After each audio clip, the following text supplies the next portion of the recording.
మహాప్రళయం రాబోతుందా? ఈరోజు early morning 7:30 సమయంలో భూకంపం వచ్చింది. అసలు ఈ భూకంపం దేనికి సంకేతం? ఒక్క చోట కాదు, పలుచోట్ల విశాఖపట్నం, విజయవాడ, హైదరాబాద్. అసలు ఎవరు ఊహించకూడరు హైదరాబాద్‌లో వస్తుందని. కానీ హైదరాబాద్‌లో కూడా కొన్ని భవనాలు ఊగాయి. అంటే కలియుగం అంతమయ్యి సత్యయుగం రాబోతుందా? అసలు ఏం చెప్తున్నారు? దీనికి సంబంధించి ప్రస్తుతం మనతో పాటు మాట్లాడడానికి శివరుద్ర సాధు గారు ఉన్నారు. ఆయన్ని అడిగే ప్రయత్నం చేద్దాం. గురుగారు నమస్తే. నమస్కారం. మీరు వినే ఉంటారు భూకంపం ఈరోజు సంభవించింది ఎర్లీ మార్నింగ్. సో, అసలు దీనికి దేనికి సంకేతం అంటారు? గతంలో మనం మాట్లాడుకున్నట్టుగా ఒక భూకంపం అనేది దేనికొస్తుంది? ఒకప్పుడు తాటి మట్టలతోని మాత్రమే ఇల్లులు కట్టేవాళ్ళు. ఒకసారి చూసారా ఇప్పుడు హైటెక్ సిటీ, ఆ సిటీ, ఈ city, modern city, ultra city అని హ్మ్. ఎన్ని విధాలుగా భవనాలను కడుతూ ఉన్నారు. భూమిని తవ్వుతూ ఉన్నారు. పెద్ద పెద్ద ఎలక్ట్రిక్‌గా పెద్ద పెద్ద పోల్స్ వాడుతూ ఉన్నారు. దీనికి తోడుగా ఆడపిల్లలపై జరుగుతున్న అత్యాచారాలే కానీ, గుడులపై వచ్చి ప్రత్యక్షంగా ధ్వంసం చేస్తూ ఉన్న సీసీ ఫుటేజ్‌లు, రికార్డులు మరియు ప్రభుత్వాల స్పందన లేక, పీఠాధిపతుల స్పందన లేక, సాధువుల స్పందన లేక, అఘోరాల స్పందన లేక, ప్రజల స్పందన లేక, మరి ప్రకృతి ఇంతకంటే గొప్ప పని ఏమి చేయగలదు? ఇలాంటి పరిస్థితులన్నీ చూసి ఆడపిల్లకి రక్షణ లేని మనము, దేవుళ్ళ గుడిలో దేవతా విగ్రహాలకి రక్షణ లేని మనము, హ్మ్. ఈ సమాజం నుంచి ఏమి నేర్చుకోవాలి? భవిష్యత్తుకి ఏమి ఇవ్వాలి? మీరడిగిన ఈ ప్రశ్న. ఇప్పుడు నన్ను మీరు అడిగారు కదా! అలాగా ఎంతమంది ఈరోజు వచ్చేసి భూకంపం వచ్చింది అనంటే, ఇక్కడ బిల్డింగ్‌లు, గోపురాలు అనడానికి పర్మిషన్స్ అన్నీ ఇస్తున్నారుగా మరి.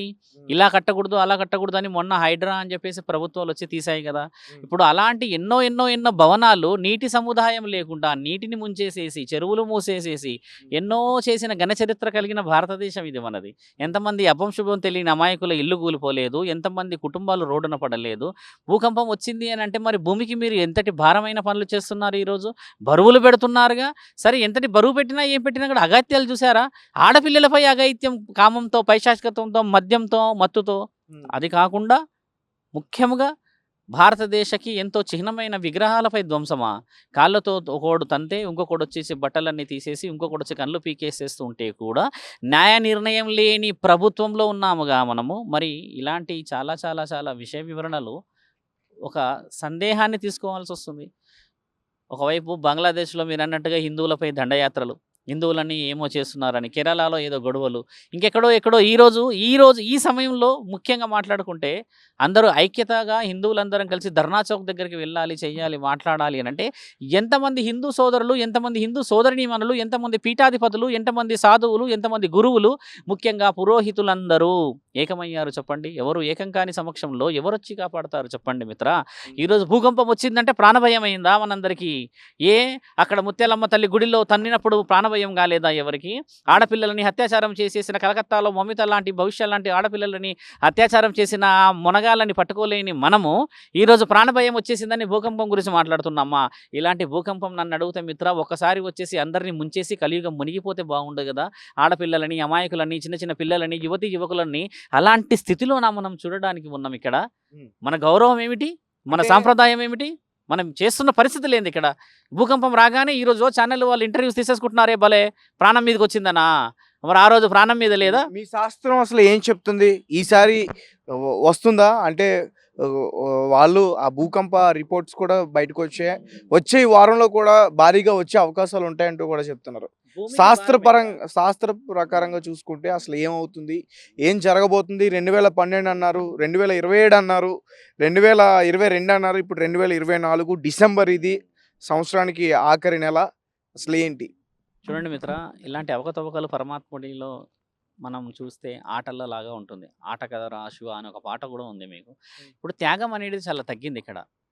ముఖ్యంగా మాట్లాడితే మన దగ్గర దాష్టికాలకి దారి ఎక్కువైంది. గత 3 నెలల్లో చూడండి మిత్రా, ఎన్ని విషయాలుగా గుడిలే కానీ, ఆడపిల్లల పైన నిర్ణయం చేసినట్టు ఇంతవరకు రాలేదు. ఏ విషయంలో కూడా ఒక మీరన్నట్టుగా స్టాండర్డ్ డాక్యుమెంటెడ్‌గా ప్రూఫ్ చేశాము, వీళ్ళని శిక్షించాము అనేది రాలేదు. అటు ఆడపిల్లల పైన గానీ, ఇటు గుడిల పైన కానీ, ఇటు మానవతా దృక్పథంతో ఆలోచిస్తున్న దేని విషయంలో కూడా రాలేదు. ఇలాంటిది రాని సమక్షంలో మహాప్రళయం అనేది వచ్చినప్పుడల్లా పరమాత్ముడు ఒక మార్గాన్ని పెట్టి ఉంచాడు. దాంట్లో అయితే ఆయన ఎప్పటికి కూడా ఆయన నీతి నిజాయితీ ఎప్పుడు తప్పలేడు. నువ్వు పూజించినా, పూజించకపోయినా అయినా నీకు 3 పూటల భోజనం ఏదో విధంగా కలిగించాడు. నువ్వు ఎన్ని కష్టాలు పడ్డా నీకు గూడు, నీడ తర్వాత కావాల్సిన వసతులైతే ఇచ్చాడు గదా! మరి మనం కాపాడుకోవాల్సిన ధర్మం అంతా ఎక్కడికి పోయింది? మనం చూసుకోవాల్సిన సాంఘికమైన ఆలోచనలు, సంఘీభావంతో ఉన్న ఆలోచనలన్నీ ఎక్కడికెళ్ళాయి? ఈరోజు ఈ భూకంపమో లేకపోతే రానున్న ప్రళయమో అంటే ఇలాంటి ప్రళయాలు ఇంకా 100 చూడాలి మానవ శరీరం మారనంత వరకు సత్యయుగం వస్తుందా అనంటే అంత సులభంగా సత్యయుగం రాదు. ఇది మొదలే, పాపం పండలేదు, ఇంకా పండాల్సిన సమయానికి దారి తీస్తూ ఉన్నాము కదా! దీన్ని అరికట్టాలి అంటున్నాను. అందరం మానవతా దృక్పథంతో ముందుకు రావాలి. పీఠాధిపతులు రావాలి, పెద్ద పెద్ద గురువులు రావాలి, సాధువులు రావాలి, సద్గురులు రావాలి. ఆశ్రమాల్లో కూర్చొని ఇది నా ఆశ్రమం అని చెప్పేసి ఆ ఆశ్రమం గురించి గొప్పలు చెప్పుకుంటూ కూర్చుంటున్నారు. ఎక్కడ గురువులయ్యా వీళ్ళంతా? ఎక్కడ సాధువులయ్యా వీళ్ళంతా?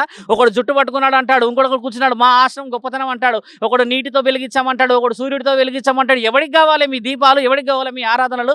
ఎవరికి కావాలి మీ పూజా నైవేద్యాలు? మానవ శరీరాన్ని ఎత్తుకున్న ఆడపిల్లలని, గుడులు గోపురాలని ధ్వంసం చేస్తున్న నీవు బయటికి రాకుండా, ప్రశ్నించకుండా, అడగకుండా నీ ఆశ్రమంలో కూర్చొని భజనలని అజనలని చేసుకుంటూ కూర్చుంటే ఎవరికి న్యాయం జరుగుతుంది? ఇక్కడ మానవత దృక్పథంతో వేదాలు చదువుతూ అయిపోతుందా? వేదాల్లో ఏం రాసింది? ధర్మం కాపాడాలని. ధర్మం ఎవడు కాపాడతాడు? మానవ శరీరమే కాపాడేది, కారణ జన్ములే కదా కాపాడేది. గురువులు పీఠాధిపతులు బయటికి రాకుండా వాళ్ళ ఆశ్రమాల్లో వాళ్ళు కూర్చొని వాళ్ళు తానా అంటే తందానా అని చెప్పేసి భజనలు చేసుకుంటూ కూర్చుంటే శాస్త్రం కాపాడబడుతుందా? చేస్తున్నారుగా పూజలు, చాలా మంది పూజలు చేశారు. ఆడవాళ్ళు చేస్తున్నారుగా ఇంట్లో పూజలు. బయటికి ఎందుకు రావట్లేదు? వీళ్ళందరికీ శాతాలు కావట్లేదా? చేతగాని దద్దమ్మలా వీళ్ళంతా బయటికి ఎందుకు వెళ్ళట్లేరు? ఈరోజు శివరుద్ర సాధు మాట్లాడితే, మొన్న ఇంకొకరు మాట్లాడితే, అంత ముందుకు ఒకరు మాట్లాడారు కదా.